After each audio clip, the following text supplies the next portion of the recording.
It's spooky season, and we're bringing you the most scary stories from around the world. Our next story is from a listener in the USA. She wants to remain anonymous. I was home for Christmas break from college. It was about 2 in the morning, and I was getting ready to go to bed, when all of a sudden I heard a knock on my bedroom window. I live on the second floor. I ignored it, assuming it was just someone trying to sell something. Then I heard a voice. It said, "Hey, you got any gum?" I, of course, did not respond.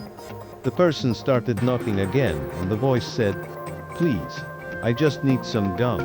I'll pay you." I got freaked out and called my mom and dad's room. As I was dialing, I heard the distinct sound of footsteps walking on my window ledge on the outside of the house. My parents' room was right above mine, so I could hear everything. My dad came to investigate and told me to hide under my bed, while he went to check it out. Apparently, there was a man sitting on my window ledge calmly chewing gum. My dad yelled at me and told him to get off the ledge, and the guy started climbing down.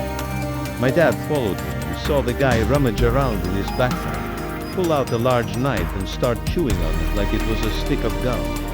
That's when my dad came back inside and slammed the door. We never called the police because we were afraid that whoever this guy was would come after my dad. This happened in a relatively nice neighborhood in a mid-sized city in the Midwest.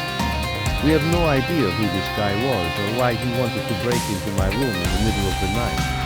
That was scary. I'm glad you shared that with us. I'm glad you're safe. Let's move on to our next story. This next story comes from a listener. She also wants to remain anonymous. I grew up in a small town in the south, and everyone knew everyone.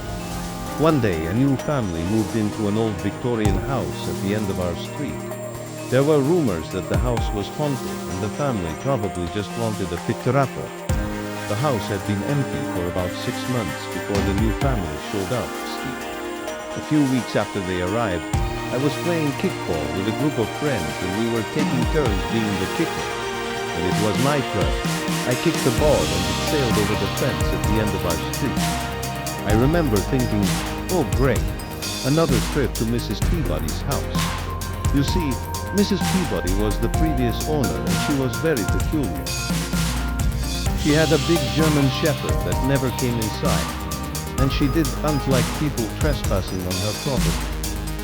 Anyway, I went to retrieve the ball, and as I was walking along the fence, I heard what sounded like screams in the bushes. I stopped and stared at the bushes, and the sound started again. I ran as fast as I could to the sidewalk and turned around to see what looked like a small man covered in leaves running after me. I remember thinking, what the hell? Then he disappeared. I never saw him again, but every time I passed by that house, I can't help but glance at the bushes. Thanks for sharing your story. Let's move on to our next story.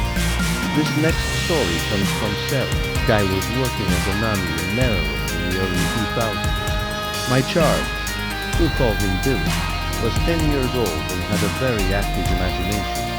One evening we were getting ready for bed and I was tucking Billy in. He suddenly became very serious and said, "Do you ever hear scratching in the wall?"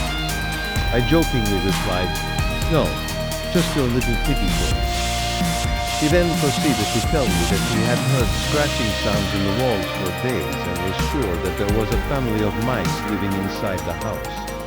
I tried to reason with him, telling him that I was sure it was just his imagination.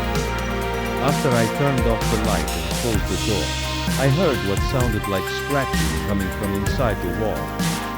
Needless to say, I spent the night sleeping with the door open and the TV on.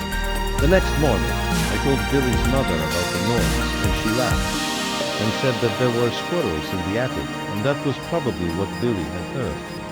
She said that she and her husband had even discussed putting up a trap. So I guess it really was just a mouse.